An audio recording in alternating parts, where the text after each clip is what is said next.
Bismillahirrahmanirrahim. Astaghfirullah rabbi wa atubu ilaih. Walhamdulillahi rabbil alamin. Wassalatu wassalamu ala asyrafil anbiya'i wal mursalin. Habibina wa habibi rabbil alamin Abil Qasim Muhammad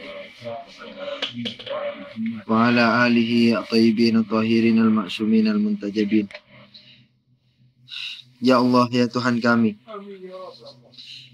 terasa sesak dada ini dan terasa kering mata ini karena dosa-dosa yang kami lakukan selama ini. Maka dari itu berlembutlah kepada kami, sehingga sedikit kelegaan dapat kami rasakan, dan sedikit basah pada mata kami dapat pula kami rasakan. Jangan haramkan kepada kami kecintaan para aulia kepadamu. Jangan haramkan kepada kami kesejukan dada aulia terhadap kami. Dan jangan kau biarkan kami berlarut-larut dalam kemaksiatan, berlarut-larut dalam ketaatan kepada syaitan. Amin ya rabbal alamin. Amma ba'du. Assalamualaikum warahmatullahi wabarakatuh. Waalaikumsalam warahmatullahi wabarakatuh. Pembahasan usuluddin kita sebenarnya sudah selesai karena kita telah menyelesaikan mengenai usuluddin kelima, yaitu mengenai hari kebangkitan, yang di dalamnya telah dibahas berbagai pemikiran dan barangkali dapat diambil daripadanya mana yang lebih kuat sesuai dengan dalil-dalil yang dapat diajukan pada waktu itu. Kemudian kemarin juga telah dibahas mengenai tambahan penutup daripada masalah usuluddin itu, yaitu masalah taubat, yang barangkali ada baiknya malam ini saya akan meneruskan pembahasan taubat itu dan akan lebih dirincikan lagi. Kemudian akan kami akhiri dengan insyaallah pembahasan amal ma'ruf dan nahi anil munkar sebagai penutupan daripada pelajaran tauhid.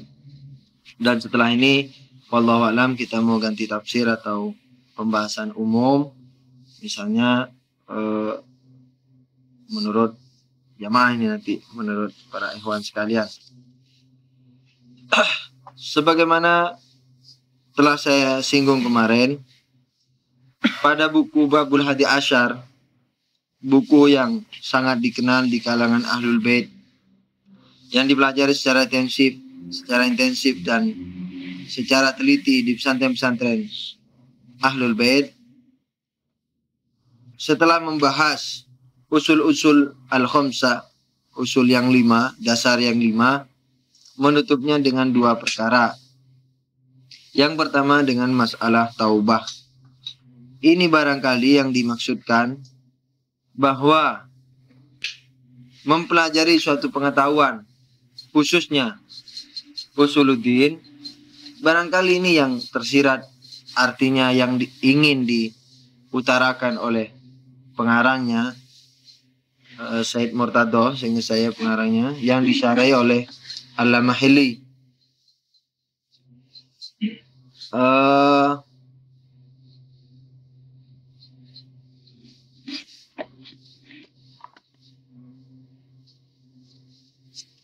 Barangkali yang ingin disampaikan yaitu bahwa akhir daripada tujuan kita as-salik minal makhluk ilal khaliq ini, akhir daripada tujuan pembahasan teologi adalah memacu orang memasuki suatu pintu yang mesti dilewati dan mesti dimasuki, yaitu yang dinamakan pintu at-taubah.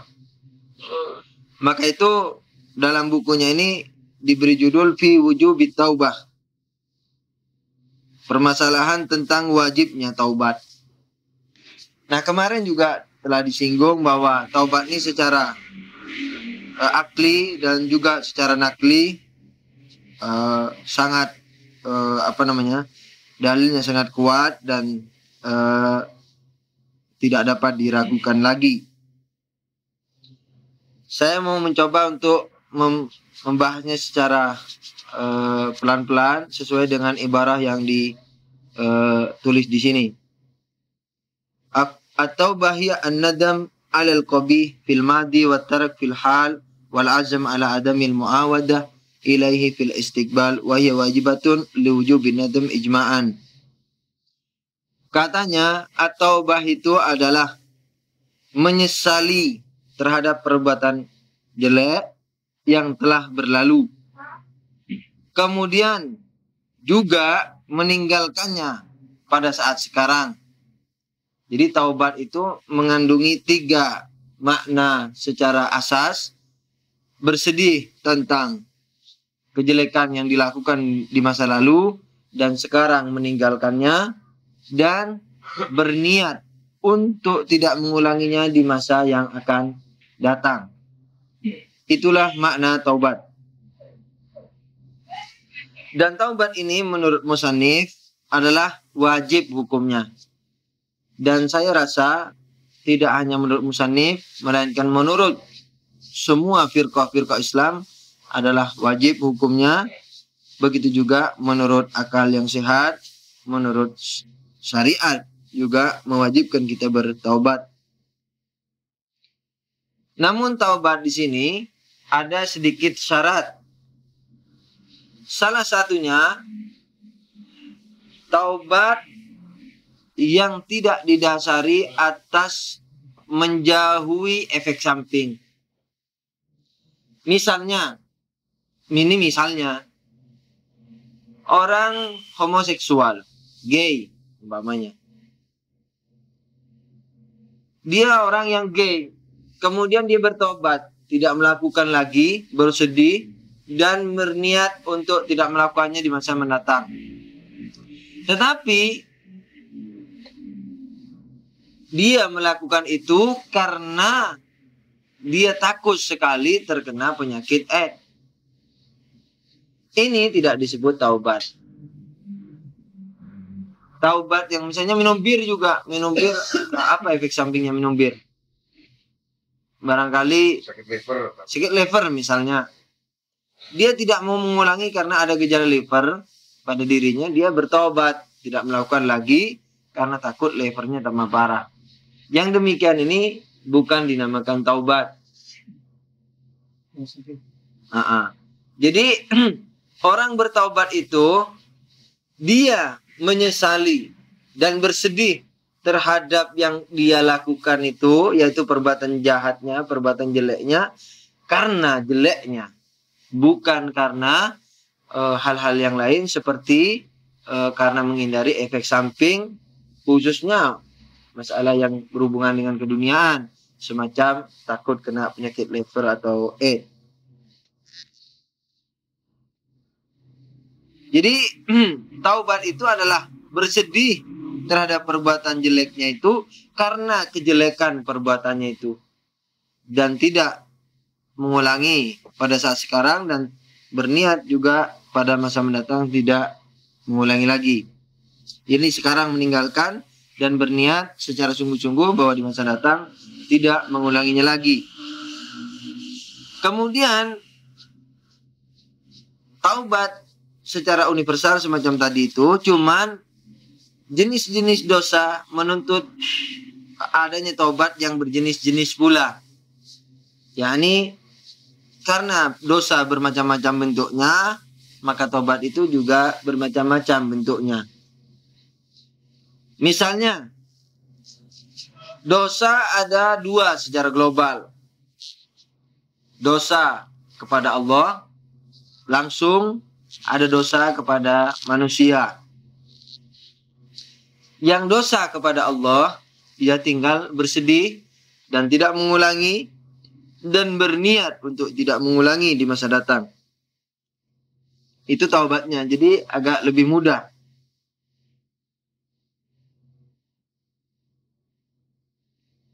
Jadi kalau perbuatannya itu, jadi kepada Tuhan ini, dosa kepada Tuhan masih terbagi lagi. Apakah dia melakukan maksiat atau meninggalkan yang wajib? Ya. Kalau maksiat, maka seperti tadi itu, sedih, sekarang tidak melakukan, dan berniat untuk tidak mengulang kembali. Ini kalau berupa perbuatan maksiat. Tetapi kalau meninggalkan yang wajib, bagaimana taubatnya? Misalnya tidak melakukan sholat, dilihat kalau masih ada waktu, maka taubatnya melakukan pada waktu itu. Itu taubatnya. Biasanya dia nggak sholat. Sekarang ada maghrib nih, Isya masih ada. Wah, saya mau taubat. Khusus pada waktu dalam masalah maghrib Isya ini, dia melakukannya sekarang. Itu taubat. Kalau waktunya masih ada. Tapi kalau waktunya sudah keluar, sudah tidak ada, dilihat apakah jenis ibadah itu jenis yang mesti diqadha atau termasuk jenis yang tidak bisa diqadha. Kayak sholat Id misalnya, tidak ada qadhanya misalnya. Atau sholat yaumiyah, sholat sehari-hari. Sholat Id wajib di zaman hadirnya imam. Sekarang Tidak, sunnah.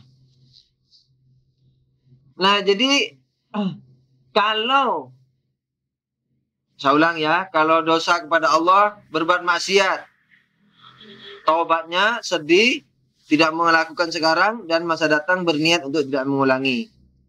Kalau dosanya yang kepada Allah ini meninggalkan kewajiban, maka kalau waktunya masih ada, lakukan kewajiban itu taubatnya. Kalau waktunya sudah habis, maka dilihat apakah jenis yang bisa diqadha atau tidak. Kalau jenis yang bisa diqadha, maka harus sholat qadha. Saya punya teman di anggota pengajian, salah satu pengajian, itu sejak balik dia nggak pernah sholat sampai dia dewasa. Jadi sekarang giatnya mengqadha. Saya kagum kepada orang itu, ajib, dia mengqadha terus. Kurang lebihnya demikian. Nah, itu taubatnya dia. Kalau dia mati sebelum selesai, wa man hajara ilallah, dan kemudian mati menjemputnya sebelum dia sampai, yang penting dia sudah berangkat, maka pahalanya sudah tertulis. Kalau jenis yang bisa diqadha, qadha.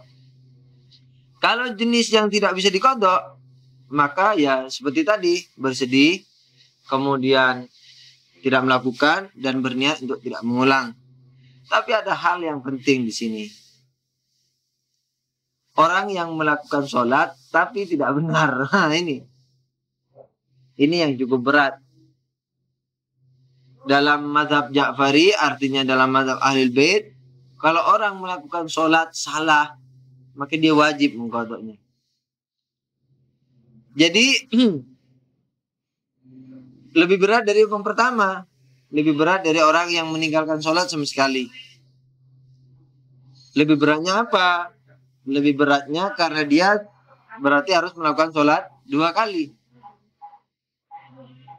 Jadi jangan dikira orang yang tidak sholat justru lebih buruk ketimbang orang yang sholat tapi tidak benar. Tidak mesti begitu. Contohnya dalam sisi taubat lebih berat karena dia harus mengulang lagi. Misalnya salah satu fatwa daripada Imam almarhum, misalnya bab najis, bab masalah kenajisan. Salah satu syarat daripada air wudhu harus mutlak airnya dan bersih dari najis. Katanya Imam, syarat kebersihan air ini adalah syarat mutlak. Tidak beda antara orang alim dan orang bodoh. Tidak beda orang alim kepada hukum atau tidak alim kepada hukum. Lupa terhadap hukum yang diketahui atau dia ingat kepada hukum yang dia ketahui. Itu hukumnya sama saja. Ini berat. Jadi misalnya air ini kesentuh orang kafir. Dia nggak tahu bahwa orang kafir ini najis dan menajisi air yang tidak sampai seukuran 300 78 kilogram umpamanya. Dia nggak tahu kalau ini sekarang dia najis karena airnya tidak sampai mencapai 378 kilogram. Dan dia nggak tahu kalau tidak mencapai seberat itu, kalau kena najis maka jadi najis. Dia nggak tahu, tetap batal. Atau dia tahu hukumnya orang kafir najis dan kalau menyentuh air yang sedikit jadi najis, dia tahu. Cuman dia lupa. Tetap sholatnya batal. Apalagi orang yang tahu kemudian tetap melakukan dan melanggar, maka tetap najis. Atau begini, salaman sama orang kafir, tangannya berkeringat, dia nggak tahu kalau orang kafir najis, tapi ini yang sudah masuk ahlul bait. Jadi kalau masih madhabnya ahli sunnah wal jamaah, katanya imam, semua ibadahnya sah kalau sesuai dengan ahli sunnah wal jamaahnya. Jadi kalau dia ahli sunnah wal jamaah suatu saat masuk syiah, yang walaupun menurut syiah batal dulunya, tetap tidak perlu dikodok. Jadi salah orang mengatakan bahwa syiah kejam dan sebagainya. Tidak ada, justru syaratnya harus sesuai. Justru kalau nggak sesuai dengan madhabnya, itu lebih berat, ditinjau. Apakah kalau tidak sesuai dengan madhabnya dulu, sesuai dengan madhab ahlul bait atau enggak? Kurang lebih demikian. Kalau tidak sesuai dengan madhabnya dulu dan tidak sesuai dengan madhab ahlul bait, maka itu harus dikodok.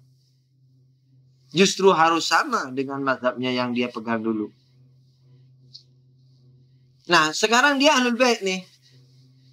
Nah, salaman sama orang kafir basah tangannya. Najis. Dia nggak tahu kalau orang kafir najis. Mau wudu. Wudu, airnya sedikit. Dimasukkan ke dalam air, tangannya jadi najis semua itu air. Dia nggak tahu kalau ini sedang najis. Itu tetap batal sholatnya. Wudunya batal dan sholatnya batal. Harus dikodok. Itu taubatnya begitu. Maka itu kalau orang sudah meyakini mazhab ahlul bait ini, tidak bisa main-main, langsung belajar fikih secara intensif. Sehari selesai. Yang penting kewajiban sehari-hari dapat diketahui, semacam taharah, sholat. Yang itu yang paling penting. Dan Anda tahu kalau sholat ini sudah benar, sampai dalam hadis dikatakan barang siapa 2 rakaat sholat diterima, maka Allah mengharamkan neraka baginya. Dalam Quran juga dikatakan inna sholata tanha anil fasya wal munkar. Sholat itu mencegah perbuatan mungkar. Tapi kita beribu-ribu kali sholat, beratus-ratus kali sholat, barangkali belum melepaskan diri dari mungkaran. Ini barangkali karena kita tidak mematuhi aturan main sebagaimana yang telah ditetapkan oleh Allah Subhanahu wa taala. Nah, jadi saya ulang keringkasannya, kalau dosanya kepada Allah berupa kelakuan maksiat, minum bir misalnya, maka taubatnya sedih, menyesali maksudnya, dan sekarang tidak melakukan, dan besok tidak mengulanginya lagi. Kalau berupa meninggalkan yang wajib, maka dilihat masih ada waktu enggak. Kalau ada waktu, lakukan. Kalau tidak ada waktu, dilihat dari jenis yang bisa dikodok atau tidak. Kalau dari jenis yang bisa dikodok, kodok. Kalau yang tidak bisa dikodok, jadi jenis dari ibadah-ibadah yang tidak mesti dikodok, tidak usah dikodok, maka taubatnya hanyalah bersedih, kemudian yaitu menyesali, sekarang tidak melakukan dan di masa datang tidak mengulanginya lagi. Kemudian ini kalau dosa kepada Allah Subhanahu wa taala secara langsung. Tapi kalau berhubungan dengan orang lain, wah, hebat ini. Fa imma ayyakuna idlalan fi din bi fatwa khati'atin fattaubatu irsyaduhu wa ilamuhu bil khata'. Wah, ini susah ini kalau orang tidak ikhlas. Kalau dosanya itu berhubungan dengan manusia, maka dilihat apa bentuk dosanya. Kalau penyesatan bentuknya, jadi menyesatkan manusia, misalnya dengan fatwa yang keliru, misalnya saya nggak tahu fatwanya imam, ditanya orang bagaimana menurut mujtahid yang saya taklidi yaitu imam mengenai hal ini, saya nggak tahu, saya jawab, Keliru jawaban saya. Sebab saya tidak tahu. Bisa benar, bisa keliru. Kalau pas keliru, taubatnya bagaimana? Harus mengumumkan kepada orang tadi. Kalau kebetulan banyak orang di situ, harus dijangkau itu orang-orang yang siapa yang ada di majelis pada waktu itu. Maka itu barangkali saya sendiri digempur dari sana sini tetap tidak mau berubah. Masalahnya berat. Dalam mengajarkan fikih ini khususnya. Khususnya orang-orang yang minta fikih. Jadi kalau merah ya merah. Kalau biru ya biru. Cuman saya berusaha untuk merangsang orang-orang untuk mempraktikkan itu fikih misalnya. Jadi taubatnya harus mengumumkan lagi. Dan membimbing yang pernah dikelirukan itu dengan fatwanya atau dengan kabar yang dia bawa yang yang keliru itu. Dan mengumumkan tentang kekeliruannya. Dan menunjukkan kebenarannya. Iya, menunjukkan kebenarannya. Dulu saya keliru pada pengajian yang dahulu. Yang benar begini. Itu taubatnya. Kalau berupa penyesatan bagi manusia. Dan ini paling berat ini. Dimiliki oleh... Ini taubat yang begini ini dimiliki oleh mubalighin. Orang-orang mubaligh, ibtila'nya di sini. Ujiannya di sini. Gengsi sedikit ditanya orang nggak tahu dia jawab. Wah, ngeri. Kalau zina nangis semalaman, taubat betul-betul dan meninggalkan syari'un ar-ridha. Allahu syari'u ar-ridha. Tapi jangan royal-royal kemudian pergi zina. Enggak. Tetapi kalau ini masih tawakuf, biar nangis air mata darah. Kalau nggak salah pernah Imam Humaini nyatakan di Jihadul Akbar. Kalau nggak salah itu, walaupun nangis air mata darah, tetap tidak diampuni. Kecuali mengumumkannya kembali. Jadi jangan hayak-hayak kalau kita ditanya orang nggak tahu ya saya kurang tahu.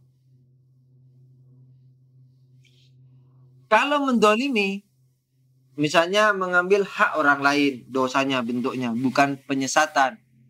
Misalnya mengambil hartanya, mencuri, menipu. Taubatnya adalah memberikan hasil tipuannya itu kembali kepada orang yang pernah ditipu. Jadi kalau pernah nipu orang 50.000, harus dikembalikan kepada orangnya itu 50.000. Itu taubatnya. Gak bisa sekedar istighfar, harus menyampaikan. Kalau tidak bisa karena dia mati barangkali atau jauh nggak tahu di mana tempatnya, kalau masih dapat dipantau siapa ahli warisnya, berikan kepada ahli waris. Ya, kalau ini pun tidak bisa, maka dihibahkan dengan niat orang yang pernah dia tipu. Ya, kalau ini pun tidak bisa karena barangkali dia nggak punya duit untuk balas, dia sudah bangkrut total, tak bisa, padahal dia pernah nipu orang 1,5 juta. Maka dia harus punya niat itu. Jadi niat itu harus langgeng. Kapan dia punya, harus dia lakukan itu. Dan barangkali di sini nggak disebut, tapi dalam satu hadis dikatakan taubatnya orang gibah. Ya Rasulullah, bagaimana kalau kita menggibah, menggunjing orang? Minta maaf sama orangnya, kurang lebih demikian. Kalau orangnya sudah mati, memintakan ampun setiap kamu ingat dia. Ya kalau istilah sekarangan itu memfatihai. Ya ngirimkan sebanyak-banyaknya. Kapan kita ingat orang yang pernah kita sakiti itu, kita singgung perasaannya, kita kirim Fatihah. Sebab di akhirat itu kurang lebih nanti Allah yang nanti memintakan maaf. Wahai rijal, orang ini dosa sama ente. Wah, kalau Allah yang memintakan, Allah dia tidak bakal ridho sama. Wahai rijal, fulan ini punya dosa sama ente di dunia kan, menyakiti ente, menyinggung perasaan ente, dan memperolok-olok ente di muka umum. Betul ya Allah. Tapi dia ini menyesal dan mengirimi Fatihah sama ente. Coba lihat ini Fatihahnya. Sekarang dan Fatihahnya saya terima, dan saya sudah menjadikannya dia kebun, dan jadikannya dia bangunan, dan bidadari sekian banyak. Apa kau tidak ridho kepada orang itu? Ya Allah, saya ridho. Ridho. Jadi dia tidak diapa-apain atas dosanya itu. Dan insya Allah di akhirat tidak ada engkel-engkelan lagi. Karena apa? Dia memikirkan keselamatannya juga si Rijal ini. Jadi tidak mungkin, apalagi sampai Allah yang memintakan untuk orang yang bersalah tadi. Jadi untuk hak-hak kepada orang lain ini, sampai ada hadis entah sahih apa tidak, Rasulullah tanya, kau tahu nggak orang bangkrut itu apa? Tahu ya Rasulullah, apa itu? Yaitu kalau punya modal bangkrut ludes. Bukan itu orang bangkrut. Orang bangkrut adalah pulang di padang mahsyar nanti membawa amal-amal soleh. Tapi karena dia banyak ikatan sama orang, banyak utang-utang dan salah-salah, satu orang nuntut, ya Allah fulan ini punya salah sama aku. Ya dihisab, cari datanya. Kalau di komputer cari, dibuka, gimana filenya ngomong apa, 2 kilo. Diambil perbuatan baiknya 2 kilo, diserahkan sama orang yang pernah didolimi. Makanya lebih baik taubatlah kita ini. Jadi kalau bisa setiap hari mendoakan, seperti guru saya waktu habis mengajar akhlak, biasanya doa begini.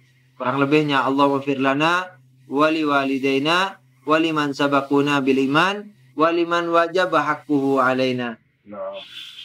Wahai Tuhan, ampunilah kami dan kedua orang tua kami dan orang-orang beriman yang telah mendahului kami dan orang-orang yang kepada mereka kami masih mempunyai tanggungan, hutang, perasaan, duit, atau apa yang barangkali nggak kehitung dalam akal kita, tidak kita lupakan. Soalnya seperti ini, barangkali hadis ini sahih, cuman saya tahunya tidak dari jalur Ahlul Bait, tapi barangkali mirip ini sekali dengan apa yang kami ketahui. Iya, jadi diambil 2 kilo tuh, perbuatan baiknya diserahkan kepada orang yang pertama. Datang orang kedua, ya Allah, orang ini dulu jitak saya, ngeludahi saya di depan umum, saya tersinggung sekali pada waktu itu, dan saya akhirnya rugi sekian, apalagi bisnis ya. Akhirnya saya nggak dipercaya. Ya akhir, dihitung berapa dosa itu menurut hisab Allah. Ya 8 kilo, ambil 8 kilo. Terus datang orang ketiga, keempat, kelima. Orang gunjing kan? Gunjing. Apa sajalah yang berupa menyakiti, tapi menyakiti yang tidak hak ya. Jadi menyakiti yang hak boleh. Tapi menyakiti yang, maksudnya menyakiti dengan hak boleh. Bukan menyakiti yang hak. Tapi menyakiti dengan kebatilan tidak boleh. Misalnya, menggampar orang tidak boleh. Tapi karena menyakiti orang dengan kebatilan. Tapi kalau menggampar orang yang menggampar orang, misalnya A digampar B sekali, per. Maka A mempunyai hak menggampar B sekali, per. Nah, B menggampar A yang tidak dengan kesalahan, tidak hak, maka dia menggamparnya dengan kebatilan. Tapi A menggampar B dengan kebenaran. Ini maksud saya yang menyakiti, yang berdosa ini menyakiti yang dengan kebatilan tentunya. Dan ini juga, wah saya kalau mau bicara takut tendensius. Masalah penyakit-penyakit yang ada dalam seperti saya ini, yang ingin menjadi mubalim misalnya, ini mempunyai penyakit yang luar biasa. Harus dapat membendung itu dengan tenaga batin istilahnya. Karena apa? Kalau melihat mubalim yang satu menonjol, timbul rasa was-was itu. Dan diserbu oleh sekian jin yang jahat dan sekian iblis yang jahat. Diserang. Ente apa? Ente kalah sama dia. Wah. Akhirnya timbullah kehasutan dan sebagainya. Ini kalau kita tidak mampu membendungnya, na'udzubillah min dzalik, membawa kesesatan di majelis-majelis. Dan tidak hanya berhubungan dengan pribadi, tetapi dengan masyarakat, dengan kaum muslimin. Yang ini taubatnya luar biasa beratnya. Tidak seperti zina, sungguh. Kalau dia betul-betul taubat, pernah ada seorang yang pokoknya rusak. Waktu dia mati, waliullah ikut menjenazai. Orang bingung. Ya Allah, ini jawara. Siapa yang tidak kenal kejelekan, apa sifat-sifatnya, dan pokoknya luar biasa jeleknya. kenapa kok aulia yang mengkafani dan seterusnya? Ditanya orang Irfan, ditanya kenapa Anda begitu? Iya, saya tahu. Maksudnya dari alam mukasyafahnya bahwa pada malam itu dia menangis begitu hebatnya kepada Allah. Bertobat begitu hebatnya kepada Allah. Sehingga diterima taubatnya. Dan sekarang waktu dia mau meninggal itu setelah menjadi aulia min auliaillah. Luar biasa. Tapi kalau dosa sama orang ini nggak bisa sekedar menangis. Pakai telepon, harus pakai telepon. Angkat. Kalau perlu tulis di surat kabar. Gitu. Ini kalau nggak ikhlas murni, nggak akan dilakukan. Apalagi orang yang sudah punya pamor dan punya kedudukan dalam dada masyarakat. Tapi punya kedudukan dengan kedudukan palsu di mata malaikat. Di mata Allah Subhanahu wa taala mal'un, mendapat laknat. Dan seluruh rumahnya itu gelap istilahnya. Maka itu imam waktu mengatakan gedung putih itu bukan gedung putih, gedung hitam itu betul-betul hitam. Menurut para urafa. Hitam. Na'udzubillah min dalik. Dan dia jadi mubaligh itu hanya sekedar ya hobi. Minal haba. Minal apa jamaknya hobi. Sudah daripada hubub. Nah jadi kembali kepada masalah. Nah, orang yang rugi kata Rasulullah, yang bangkrut, itu diambil amalnya sama orang. Allah memberikannya kepada orang lain yang dia sakiti, dia utangi, dia terus. Sampai satu saat amal baiknya sudah habis. Masih datang orang lagi. Ya Allah, orang ini dulu begini sama aku. Iya, Her, memang ada catatannya. Dilihat, amal baiknya udah nggak ada. Yang didolimi itu dilihat. Punya kejahatan nggak? Punya dosa? Punya.